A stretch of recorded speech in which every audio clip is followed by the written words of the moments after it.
여러분 안녕하십니까? 더 리더 김혜수입니다. 내년 상반기부터는 퇴근 후에도 주식을 거래할 수 있는 길이 열립니다. 오랜 기간 한국거래소 독점이었던 대한민국 주식시장에 새로운 변화의 바람이 불어올 예정인데요. 매일 오후 3시 30분이면 여지없이 닫히던 주식장이 하루 12시간으로 늘어난다고 합니다.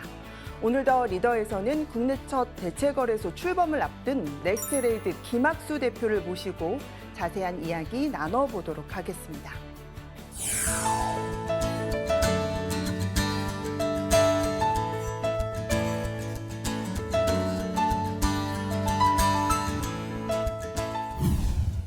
네, 바쁘신 가운데 출연해 주셔서 감사합니다. 네, 감사합니다. 시청자들을 위해서 넥스트레이드가 어떤 곳인지 먼저 설명 좀 부탁드리겠습니다. 네, 넥스트레이드는 기본적으로 한국거래소와 같은 그 주식거래 플랫폼입니다. 한국거래소 상장된 주식, 그리고 자본시장법 시행규칙에서 또 정하는 어떤 증권들을 거래하는 회사고, 법상으로는 다자간 매매 체결 회사라고 합니다. 흔히들 대체거래소라고 이야기를 하고 있습니다. 저희 회사는 2022년 11월에 처음 설립이 되었습니다. 아직까지는 스타트업인 신생기업이죠. 주주로는 주로 증권사입니다. 34개사인데요. 30개가 증권사이고, 그다음에 비증권사인 IT기업 등이 주주로서 역할을 하고 있습니다. 작년 7월에 정부로부터 영업을 위한 예비인가를 받았습니다. 그리고 내년 3월에 정식 오픈을 해서 영업을 개시할 계획으로 있습니다. 네, 대체거래소의 개념이 생소한 분들이 많이 있으실 것 같아요. 대체거래소란 무엇이고 또 필요한 이유는 뭔지 이것도 좀 말씀 부탁드릴게요.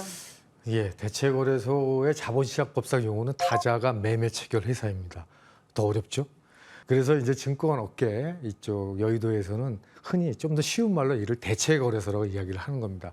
미국에서 올터너티브 트레이딩 시스템이라는 용어로 통용되는데, 이걸 이제 한국말로 번역한 거죠. 말씀드리자면 지금 한국 거래소인 메인 거래소인 한국 거래소를 좀 대체할 수 있다라는 의미로 생각하시면 될 것 같습니다. 사실 한국 거래소와 같은 그 메인 거래소는 매매 체결뿐만 아니라 상장, 그리고 시장 감시, 그리고 그 청산이라는 어떤 그런 기능까지 다 수행을 하고 있습니다. 이 중에서 대체거래소는 매매 체결 기능만을 하는 그런 것이고요. 그 외의 기능은 한국거래소가 대신해서 수행을 하게 됩니다. 이런 측면에서 보면 오히려 대체거래소를 매매 체결을 중심으로 한 미니거래소다, 이렇게 생각하시면 훨씬 더 이해하기 쉬울 것 같습니다. 사실 해외에서는 이런 ATS가 오래전서부터 있어 왔습니다. 정규 거래소하고 이런 미니 거래소인 ATS가 서로 경쟁을 하면서 자본시장의 어떤 그 효율성과 다이나믹을 갖다 높여오고 있습니다. 우리나라에서는 한국거래소가 여지껏 하나밖에 없었죠. 한국거래소는 자체적으로는 굉장히 세계 유수의 어떤 거래소입니다. 다만 경쟁이 없기 때문에 그런 걸로 인해서 생기는 변화의 유인은 조금 적지 않았을까라는 평가가 있습니다. 그래서 이번 우리 넥스트레이드 설립을 통해서 우리나라도 이제 해외 시장과 같이 어떤 그 거래소가 경쟁하는 시장 체제로 바뀌게 됩니다. 양 기관의 어떤 선의의 경쟁을 통해서 투자자의 어떤 그 접근 가능성과 선택의 폭을 넓히는 그런 계기가 마련될 것으로 저는 생각을 하고 있습니다. 네, 2022년 처음으로 대체거래소 설립준비위원회가 조직된 것으로 알고 있습니다. 대표님께서는 금융위 재직 당시부터 대체거래소를 좀 고민하고 추진하셨잖아요. 네. 그 당시 그렇게 좀 추진하신 어떤 계기 있으실까요? 사실 법상 대체거래소라는 것이 제도화된 거는 2013년입니다. 말씀하셨듯이 제가 자본시장 과장으로 있을 때였고요. 벌써 10년이 벌써 지났습니다. 근데 그 사이에 사실 변화가 없었습니다. 그거는 어떤 규제도 좀 사실 좀 있었거든요. 그 규제가 2016년에 조금 완화가 됩니다. 그리고 무엇보다도 시장에 어떤 여건이 성숙되지 않았습니다. 근데 2020년대 들어오면서 우리나라 일평균 주식 거래량이 20조 원을 넘고 굉장히 볼륨이 커집니다. 그러다 보니까 대체거래소가 지금 이제 거래소와 경쟁할 수 있는 어떤 그런 여건이 성숙돼 있다고 성숙되게 된 것이죠. 그러면서 증권 업계를 중심으로 해서 이제 대체거래소를 설립하자라는 그런 움직임이 나타나면서 말씀드렸듯이 2022년 11월에 이제 저희 회사가 설립이 된 겁니다. 사실 전체적으로 우리나라의 금융 투자 상품 규모를 보면은 5천조 원이 넘습니다. 전체적으로 이제 단순하게 합해서 굉장히 큰 시장입니다. 근데 이런 큰 시장을 하나의 거래소가 담당을 해왔다. 어떻게 보면은 조금 이제는 변화가 있어야 될 시점인 것이죠. 그래서 하나의 거래소보다는 대체 거래소 설립을 통해서 경쟁하는 시스템을 만들자. 이런 것이 바로 우리 회사가 설립된 계기가 아니겠느냐 이렇게 생각하고 있습니다. 네, 아무래도 대체거래소 출범을 위해서는 관련 기관과의 협력이 상당히 중요할 것 같아요. 어떤 기관들과 지금 협력을 진행하고 계신지 말씀 부탁드릴게요. 사실 말씀드렸듯이 이 대체거래소는 그냥 회사 하나 설립하는 그런 차원이 아니거든요. 우리나라의 그 거래소 시스템을 단일 시스템에서 경쟁 시스템으로 바꾸는 겁니다. 많은 어떤 그 기관과 또 많은 그 이해 당사자들과 그런 어떤 협력이 필요한 거죠. 일단 뭐 정부하고 가장 먼저 많은 협조가 필요했고요. 저희가 인가를 받은 이후에 이제 어떤 이 경쟁 시스템을 위해서 어떤 제도를 갖다가 가지고 갈 것이 제일 좋은가 그런 세부적인 것 갖다가 많은 논의를 했습니다. 그래서 지난 5월에 이제 구체적인 어떤 우리 회사 운영 ATS 운영 방안이 되겠죠. 이걸 같이 발표를 했습니다. 그리고 대체거래소는 매매 체결 중심이기 때문에 어떤 그 시장 감시라든가 청산이라든가 이런 것들은 한국 거래소에 의존을 합니다. 한국 거래소와의 긴밀한 협조가 우선시 돼야 되겠고요. 이렇기 때문에 한국 거래소와도 긴밀하게 얘기했고 특히 작년 10월에는 저희가 한국 거래소가 MOU도 체결해서 긴밀한 협조 관계를 유지하고 있고요. 또 기타 한국 예탁원 결제를 담당하죠. 그다음 증권금융 어떤 신용도 공유해주고 그런 기관 거기하고도 같이 전산을 갖다 같이 지금 준비해 나가고 있습니다. 무엇보다 중요한 건 사실 증권회사입니다. 증권회사가 주문을 내고 투자자의 주문을 받아서 전송하는 주체 아니겠습니까?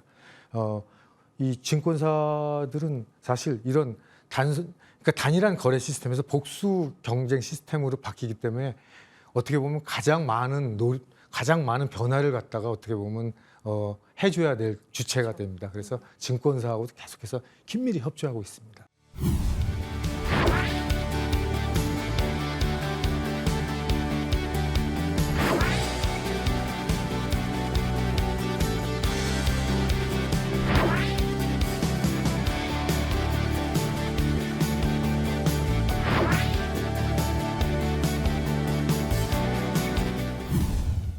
네, 이번에는 넥스트레이드의 구체적인 사업 현황에 대해서 알아보도록 하겠습니다. 대표님, 대체거래소가 운영되려면 무엇보다도 아까 말씀 주신 대로 증권회사의 참여가 관건이다 이렇게 말씀 주셨잖아요. 그렇죠. 지금 현재 증권사들의 참여도와 준비 현황은 좀 어떻게 되나요? 네네. 뭐 실제 투자자의 주문은 말씀드렸듯이 증권회사를 통해서 들어오기 때문에 우리의 일차적인 고객은 어떻게 보면은 증권사입니다. 그래서 얼마나 많은 증권사들이 우리 시장에 참여하느냐가 되게 중요합니다. 지난 4월 저희가 이제 참여 의향을 공식적으로 물었습니다.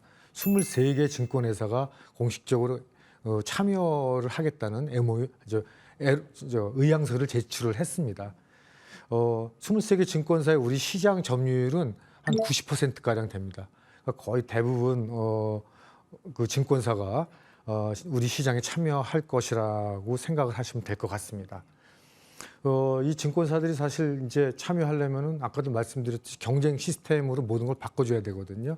그래서 전산 시스템도 바꿔줘야 되고 고객의 약관 그리고 조문을 어떻게 처리할 것인가 이런 것 다 세팅을 새로 해줘야 됩니다.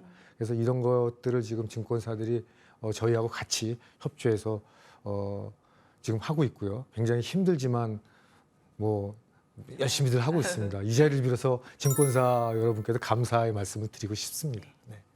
네, 한국거래소의 어떤 독점 체제에서 이제는 이제 넥스트레이드까지 참여해서 경쟁 체제로 가는 거잖아요. 네네. 그렇다면 좀 궁금한 점이 한국거래소와 넥스트레이드는 어떤 차별되는 점이 있는지 이 부분에 대해서도 좀 말씀해 주세요.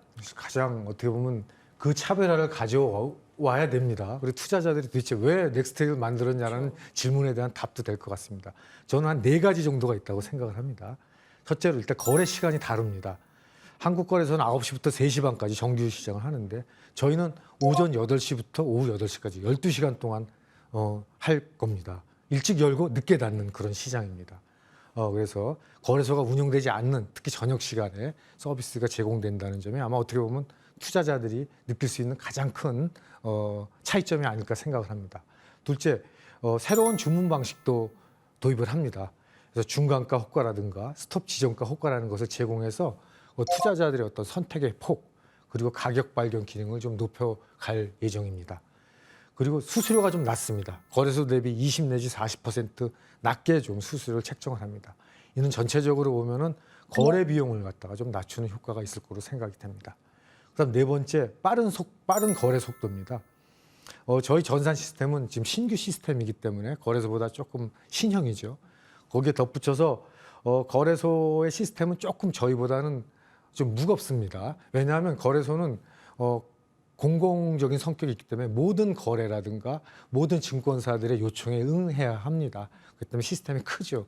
저희는 사실 그렇게까지 투자를 많이 할 필요는 없다고 생각되고요. 아무래도 조금 더 거래소보다는 공공성이 좀 떨어지지 않을까 생각이 돼서 모든 가능성보다는 우리가 잘할 수 있는 부분에 집중을 하자.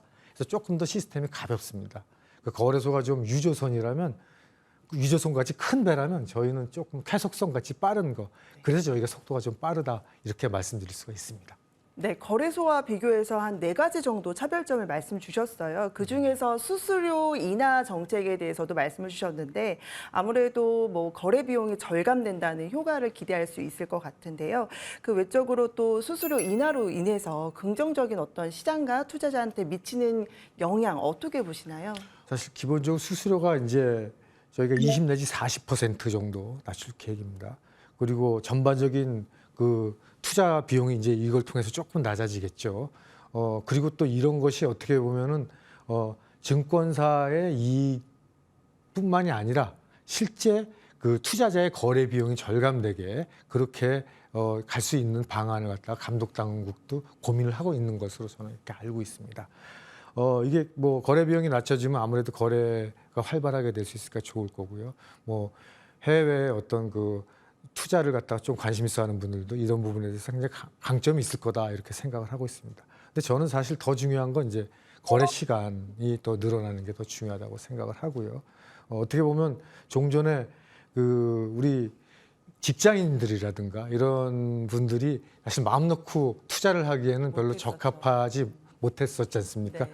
뭐 9시부터 3시 반까지밖에 안 되기 때문에 저녁에 투자할 수 없었기 때문에 저희가 금년 초에 그 한국갤럽과 설문조사를 한번 한 게 있습니다. 네, 그래서 봐서 그 정규 거래 시간 외에 이렇게 시간 연장을 하면 거래를 할 수 있는 용의가 있느냐, 네. 할 용의가 있느냐 그런 질문했더니 한 80% 넘는 응답자가 거래를 하겠다. 그렇게 대답을 했고, 그럼 왜 거래를 하느냐 그렇게 물어봤더니 두 가지인데요. 가장 큰 거는 내가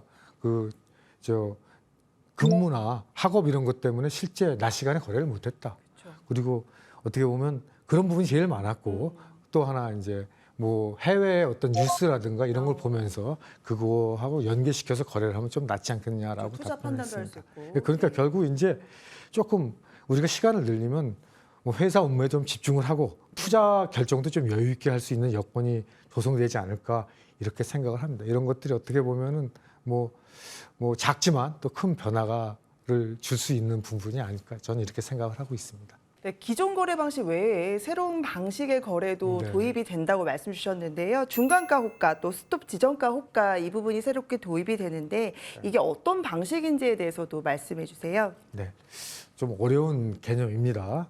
뭐 저도 제대로 설명을 드릴 수 있을까 정도로 자신 없는 분야이기도 하고요. 다만 이제 쉽게 얘기하면 중간가 호가라는 것은 그 중간 가격을 갖다 호가로 해서 자동으로 만들어주는 거라고 보시면 되겠고, 그래서 매도 호가, 매수 호가 이렇게 했는데 체결이 안 되지 않습니까? 그럴 때 가운데 호가를 갖다 중간가 미드 포인트라는 호가를 제시하면서 이 거래를 갖다 체결을 해주는 겁니다.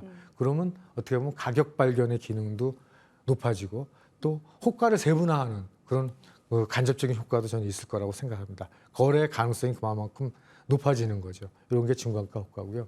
그다음 스톱 지정가 호가라는 것은 이제 투자자가 일정 가격을 정합니다. 그럼 그 가격을 갖다가 도달하게 되면은 또 사전에 미리 지정한 가격이 있습니다. 그 가격으로 이렇게 그 호가가 제출되게 하는 그런 시스템이라고 보시면 될 것 같습니다. 아무래도 뭐 중간가 호가, 스톱 지정가 호가 좀 어려운 개념입니다. 그래서 저희가 그 영업을 개시하기 전에 이런 것들 갖다 많이 홍보해서 좀 투자자들의 이해 폭도 좀 넓힐 필요가 있지 않나 이렇게 좀 생각을 하고 있습니다. 필요성이나 이런 네, 부분에 네, 대해서. 그렇습니다. 예. 네, 넥스트레이드에서는 이제 오전 8시부터 오후 8시까지 12시간 주식 거래가 가능하잖아요. 근데 네네. 항상 그 12시간 동안 주식 거래가 가능한지, 그리고 거래소에 상장된 주식 모두가 가능한지 궁금하고요. 또 아울러서 정규 거래 시간과 또 그 앞뒤, 프리, 애프터 마켓 시간에는 거래 방식에는 차이가 있는 건지 그 부분에 대해서도 말씀 좀 해주세요. 일단 12시간 이제 네. 하는데 저희가 그걸 3개의 세션으로 나눴습니다. 8시부터 9시까지는 프리마켓, 9시부터 거래소랑 같이 하는 3시 반까지는 메인 마켓, 그 다음에 3시 반부터 8시까지는 애프터 마켓 이렇게 3가지 세션으로 나눴습니다. 그리고 프리마켓과 메인 마켓 사이, 그리고 메인 마켓과 애프터 마켓 사이, 요 사이에 사실 한국 거래소에서 시가와 종가가 결정되는 시간이 있습니다. 그런 시간은 저희가 한 10여 분간 좀 거래를 중지할 예정입니다. 사실 시가나 종가를 하는 거는 그 유동성을 한데 모아서 네. 그날의 시작은 어떤 가격으로 하느냐. 그 종가는 또 많은 그 기관 투자자들이 그 가격을 쿼트하지 않습니까? 그래서 그 가격이 뭐냐를 정하는 중요한 그 요소 중에 하나이기 때문에 유동성을 갖다 한 군데 집중되는데 저희가 거래하면 또 분산될 수도 있으니까 또 혹시나 그 과정에서 뭐 좀 또 불공정 거래의 가능성도 또 제기를 했습니다. 그래서 저희가 그런 걸 받아들여서 그 세션 중간에는 조금 쉬는 걸로 이렇게 해서 거래소의 어떤 그 가격 발견 기능을 갖다가 높일 수 있도록 했습니다. 거래 방식은 실제 애프터마켓이나 프리마켓이나 메인마켓이나 애프터마켓이나 기본적으로 차이는 없습니다. 경쟁 매매입니다. 즉 옥션으로 해서 하는 것이고 과거에 옛날에는 이 ECN이라고 해서 단일가 시장이 있었습니다만 그렇게 하지는 않습니다. 경쟁 매매고요.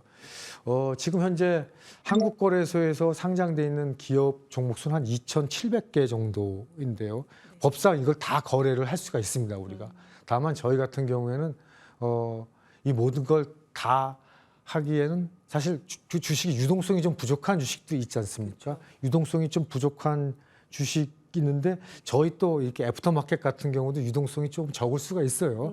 그래서 이런 경우에 혹시 거래를 하게 되면은 가격의 급등락 때문에 또 투자자들에게 불치게 또 피해를 줄 수가 있다라는 그런 우려가 있습니다. 그래서 저희가 좀 유동성이 좀 풍부하고 그 대표적이고 또 시가총액도 좀 높고 이런 것들 중심으로 거래를 하는 게 맞겠다 싶어서 한 800여 개 정도를 갖다 선정해서 할 계획으로 있습니다. 그렇다면 3시 30분 그 메인 마켓 마감 후에 주식 거래할 때 제한되는 거래도 있는지 그게 뭐 있다면 어떤 건지 이유도 설명 좀 부탁드립니다. 기본적으로 이제 아까도 말씀드렸듯이 애프터마켓에서 혹시 아직까지는 얼마나 많은 그런 거래가 활발하게 이루어질지 사실 검증이 안 됐기 때문에 혹시 유동성이 적은 주식들은 가격 급등락의 가능성이 있을 수가 있다. 뭐 이런 어떤 우려가 있습니다. 그래서 사실 뭐 아까 기본적으로 다 경쟁 매매이긴 하지만은 예를 들어 시장가 호가 같은 주문 방식, 즉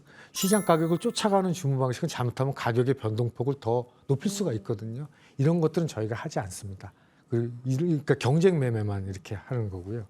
그리고 그 애프터마켓에서는 공매도 이런 것도 지금 저희가 하지 않을 계획으로 있습니다.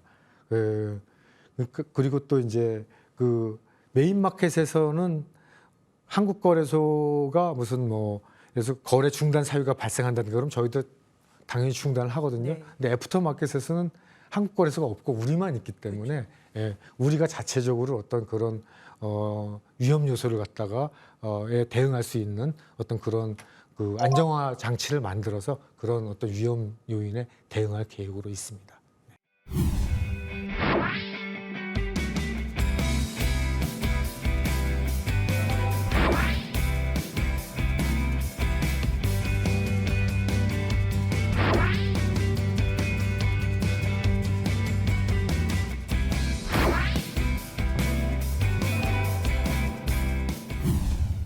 네, 이번에는 내년 봄 출범을 앞두고 진행될 넥스트레이드의 향후 일정과 포부에 대해서 들어보도록 하겠습니다.